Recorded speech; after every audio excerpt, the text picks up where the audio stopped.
jewe nabwo ndondera amafaranga mu muziki kubera aje amafaranga ndayifitiye ndakunda ngo ndirimbe abademu nyene bambona babona abademu fresh namere wanje ndakwiye kumubaza ko na dawa yaranjanjije kubera ko nanje sindabitahura. Wowe umaze kuryamana n'abakobwa bangahe? Nawe nohera ngo no musimaru sinzi ko nashobora kuba nabashobora kabisa kugira ngo ndagwe list.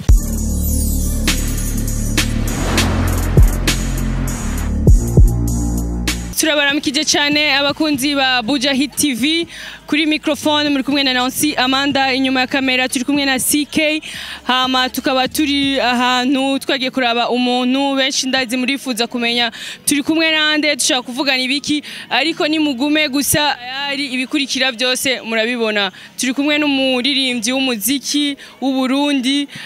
tukaba twaje kumubaza ibintu bikiya cyane bijanye n'umuziki wiwe, bijanye n'umuziki w'u Burundi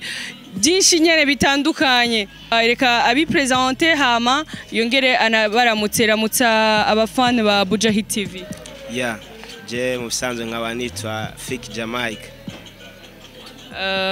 Ico ugomba kubwira abantu kuri uyu mwanya ni giki tutarakubaza ikintu na kimwe? Icyambere cyo nagomba kubwira abantu yuko boza barakurikirana ibiganiro bica kuri ama TV musanzwe muza murakoresha cyane cyane nka Hit TV kugira ngo baze barabona ibintu byinshi cyane bijanye n'amakuru y'abaririmbyi bo mu Burundi n'umuziki w'u Burundi. Mumenyereye ibibazo mukunda kubazwa, ni watanguye umuziki ryari, ibibazo mukundwa kubazwa ni bijya. Uyu munsi nagenzanye ibibazo bitandukanye nivyo wari usanzwe umenyereye. Ikibazo ca mbere numva no shaka kubaza, ndashaka kumenya impamvu abantu bose bavuga ngo umuziki w'u Burundi nta mafaranga nturiha, ariko mukabandanya muririmba. We mpamvu gutuma kuririmba kandi bavuga ko umuziki w'u Burundi utagira amafaranga ni je impamvu ndirimba mu bisanzwe ndakunda ngo ndirimbe abademu nyene bambona babona abademu fresh, ndakunda nyene mbonekane Mr Fresh aho ngiye hose mbone nyuko abantu ko barandaba kubera jewe nabwo ndondera amafaranga mu muziki kubera aje amafaranga ndayifitiye iwanje nkora ubundi buzi business zindi ziwanje. So no muziki kubera ko nyene Imana yashizemwo nkaba fisi igipaji cyawo shobora kubandanya yani nisindirimba kubera amafaranga. Uvuze ahanini uririmba kubera amademu, urumva wewe uririmba kugira ngo wironkere abakopine benshi cyane. Ubiravye ko kuri izo mpamvu zagutumye uririmba vyaraciyemwo abo bademu barabonetse? Mademu n'ubu nyene ndabafise benshi cyane nanabona ushobora no guharura. Bamwe ndaheba nkabika ushangiruka nkavumbuka kavuga Fiki yagarara nanje nkavugo Ubiravye none ga Fiki igituma abademu baba kwiruka inyuma no kubera uyo muziki gusa canke hariho ikindi? Ntabwo ari kubera umuziki gusa, nakazi kanje nkora nsanzwe nkora ibintu byabo bakunda byo kubasuka nk'ama dreads. Nakubwiye ko nkora ubundi buzi bwanje ngatari umuziki gusa, nkaba ndabagirira tatouage, ugerageje kuraba neza ngabashaka kubona ibintu bya publicité byo ngabitukoreraho. Ego ivyo biraba mu kugira ngo bashoye kunkunda kandi nanye ndabakunda. Fiki wihangane ndakubaza ikibazo gito ariko gishobora kuba kitaza kukuryohera, ariko wihangane. Wowe umaze kuryamana n'abakobwa bangahe? Icyo kibazo ndashaka kukikwishura kubera ko ukimbajije ariko ibibanga nawe nohera ngo no musimaru sinzi ko nashobora kuba nabashobora kabisa kugira ngo ndagwe list zo list yabo niyo wagaruka kandi kumvaza gusa ni benshi. Bakunzi ba Buja Hit TV arabuze Fiki ngo naho yohera uno musi aharura ngo niyo shobora kubaheza ngo, ariko ngo aranyemereye ko ninagaruka nzusanga yaba haruye bose yabahejeje bakwiye. Urumva ni benshi sana, none nta muntu nzobibwira. Urumva nibanga ari hagati yaje nawe, uramaze kuryamana n'umugore w'abandi? Ndabaze kuba nabiciyemo mugabo nabize nka cyane numva gusanga ujya muntu ngo n'umugore wundi, so uwo muntu acayihangana gusa icyo nkora ndibuka Kinga ya Rikondo yani. Yes, bakunzi ba Buja Hit TV muramwumva Fiki ati icyambere avuze ngo yaririmbye umuziki kugira kundwe n'abamomi, hama cyaraciyemwe akunda n'abamomi kandi aramaze gukundana n'abandi n'abatari abakobwa gusa mca bumvyumva na hari, ariko ngo bishika tabizi ni vya bindi nyene ndazi canke bariboma nyene bakaza bakikwega. mukunkunda je sinzi ahubwo namere wanje ndakwiye kumubaza ko na dawa yaranjanjije kubera ko nanje sindabitahura canke bakurikiriza tatuage ndabona tatuage ari nyinshi cyane ku mubiri nakubwiye yuko mu kazi kanje nkora n'ibi birimo by'amatatu bose ndamenya sindatahura nanje impamvu gusa ntabwo ari umuntu ari we wese ngo kubera wowe uri umudemo kama we ni sawa lakini yo umva fiki ngomba ndaguhe umwanya mutoya umbaze ibibazo biri ku mutima ikibazo cya mbere no ngomba kukubaza kivuga nk'uko washoboye uri umujournaliste washoboye kumbaza ibibazo by'iwanje ubwanje nanjye ngomba ndakubaza kamwe wowe nk'umujournaliste ashaka kuba wakunda nk'umustar cyangwa ashaka kuba wakunda umubirge cyane umuntu afite nk'amarare menshi cyane wowe nk'umujournaliste wacu jewe nk'umujournaliste ndafise umucopain si umustar yego oya nimba atari umustar kabisa aho ni sawa gusa nawe warukwiye n'ubu uzogenda ukunda umukizo kubera akizo urazi ni noma nk'aba ushobora kubona turi kumwaca bako yavuze akunda abademu kumbe n'ujyagiye ushobora gusanga urabe rero urabe nuze wihende bakunzi ba Buja Hit TV uyu ni umustar w'umuziki asanzwe aririmba indirimbo ndundi arashobora kutubwira indirimbo ziwe ngira kuri YouTube zirahari muciye kuri channel yiwe murashobora kuzironka hama aratubwira amazina y'indirimbo ziwe kugira ngo abafans biwe kugira ngo abantu bakunda umuziki w'u Burundi babandanye bamushigikira kandi bakurikirana ivyiwiwe ariko imbere yuko atubwira indirimbo ziwe ngo mandamubaze ikindi kibazo kimwe conyene urashobora kutubwira umuntu yitwa umuhandsome Mbogare abakuno rero terme abamomi bakoresha ngo ujya mutipe ngo umubogosi vyatari ashaka kutubwira umubogosi kunabameze so kuvyerekeye umuntu w'umubogosi cyangwa w'umubogare nkuko abasto bakunda gukoresha izo terme ntabwo mbona yuko umuntu w'umubogare uri kurambaza nk'icyo kibazo mu gihe umbona ngasi simbona kabisa uko wari ukwiye kumbwira ko ati ugere bogare ni nkawe none umubogare urumva n'umuntu nyene ameze nk'uko kwiwawe afite amatatuage canke n'umuntu mizi bogare yani urabona nyene na kintu na kimwe nawe wogaya ariko gusa no ngaha nawe ari ubogare wundi ushaka kuja inyuma y'ibindi kugira ngo ushe kuba umubogare akwiye nk'umubogare niyo mpamvu dushakisha amafaranga ijoro n'umutaga bakunzi ba Buja Hit TV ngo umubogare abantu bamwe bibaza ibibazo ngo ababogare bameze gute mwabyumvise inyishu murayifise ngo umubogare ngo umuntu bameze namwe muca mubibona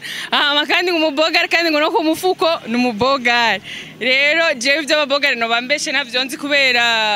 sheri wanje n'umubogare cyane urumva nzi ivy'ababogare cyane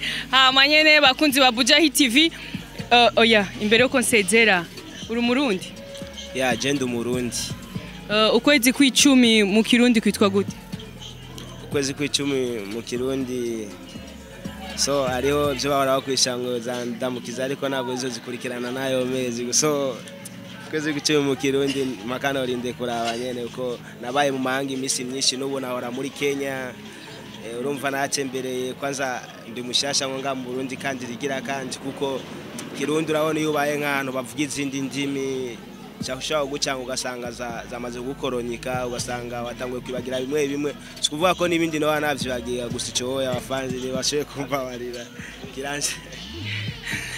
abafans biwe ngo mumubabare ngo kubera urabona nyene namwe cyamvyo byo yisiguye namwe muravyumva ukwezi kw'icumi nako yibuka kubivanye n'imvo z'ukuntu nyene atabari mu gihugu cy'u Burundi kenshi ariko reka ducishirizeho gatoya turirimbire indirimbo yiwe nimwe gatoyi gusa kugira ngo abatazi indirimbo ziwe bashaka barazumvise ariko batazi uwaziririmbye ni bande ikindi kintu nibutse naho rambona ibiganiro vyiwe kera hari n'ikiganiro nigeze kubona wakoranye na Plat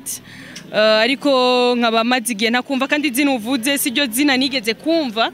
numvise irindi numva just no musi numvise irindi urashaka kutubwira impamvu ya mbere yatumye uhindura izina then utubwire kandi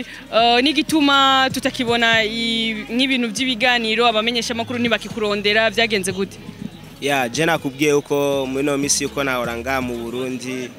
ashe kuba nagiye muri Kenya kumbuza akazi wabona nawe kurondera amafaranga nakubwiye ku bogare ari ngahe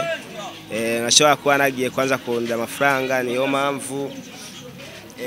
umuziki nabanje ndahagarika gato urabona uko urarondera iby'amafaranga ntibijanye nuko cyangwa n'ibintu byo kuririmba niyo mpamvu rero byagenze uko hanyuma aba King Plata twadukorana ama interview kunyene ariko kubera ko nari maze iminsi tutabonana niyo mpamvu ntabyo warohetse kubona ibintu by'ibiganiro cyangwa imiziki yanje gusa ubu ndafise ibintu bishasha ndiko ndategura kuva yaho nshikiye ego ikintu gishasha woba uzaniye abafans bawe muri 2020 ikintu gishushe cyane wobabwira ko bakibonye kizobabera nka surprise ni giki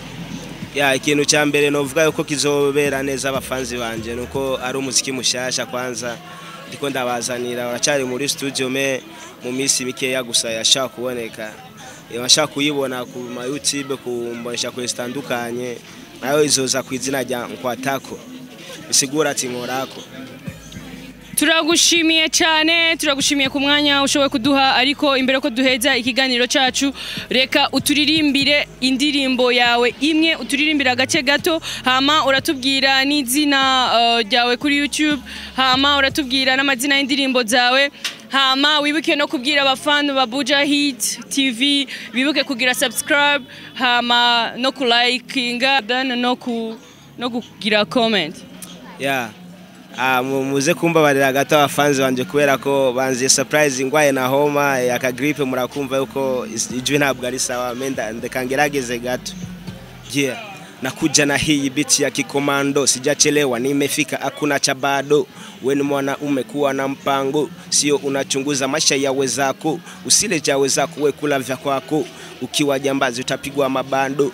na bado sijali hata kama utanitendea mabaya najua walimwengu wengi roho zao mbaya mimi niko sawa najichunga na wabaya usiulize nani Fiki Jamaica ndo jina langu pekee ndo jina limenifanya mimi niweze kuhit. Yes sir. Bakunzi ba Buja Hit TV mwamwumvise reka yongera babwire kandi izina giwe ababwire n'amazina y'indirimbo yo ari ziri kuri YouTube then muzogenda muzirabe hama muze mwibuke kugira subscribe na channel yacu ya Buja Hit TV nimwibagire kugira subscribe nimwibagire ku likinga nimwibagire no kwandika comment mutubwire ivyiza mubonamwo nibibi tuba tubikeneye kugira ngo ejo bundi dukosore tumenye ivyo tubazanira bizobaryohera cyane urashobora kubabwira indirimbo zawe ni zingahe zitwa gute hama bazirabe indirimbo ashaka kurabi ya mbere kwanza yomeje kurimba yitwa Wambie niyo umuntu ashobora kuraba agacabona na clip yayo video yayo ariko ntabwo ari ubu muri bino bihe iyo yariyo muri 2014 nababwiye ko atabishasha narimerutse kuzana ubu niho nangoye kubizana rero izo indirimbo ndiko ndababwira ni zakahise kanje gato yoye Wambie hariho n'indi yitwa Ikirori ndetse hari n'izindi twarimbanye na ba Estanishi na ba King Plata tukiye muri ebo yacu sino zigira ego ni Ikebuke. Urashobora kubabwira abakunzi ba Buja Hit TV bibuke kugira subscribe abakunzi ba Hit TV no basaba yuko mo kwibuka kugira subscribe. Turabashimiye cyane yari Nancy Amanda kuri microphone nari kumwe na Just akaba yarahinduye izina akaba yitwa Fiki Jamaica hama inyuma ya micro ndi kumwe na CK mushatse mwita 7K byose biragenda na 8 na 9 na 10 na hanyu gusa turabashimiye cyane mubandanye mukurikirana ibiganiro byacu mubandanye mugira subscribe mubandanye mwandika comment mubandanye kandi mu likinga turabashimiye cyane ciao.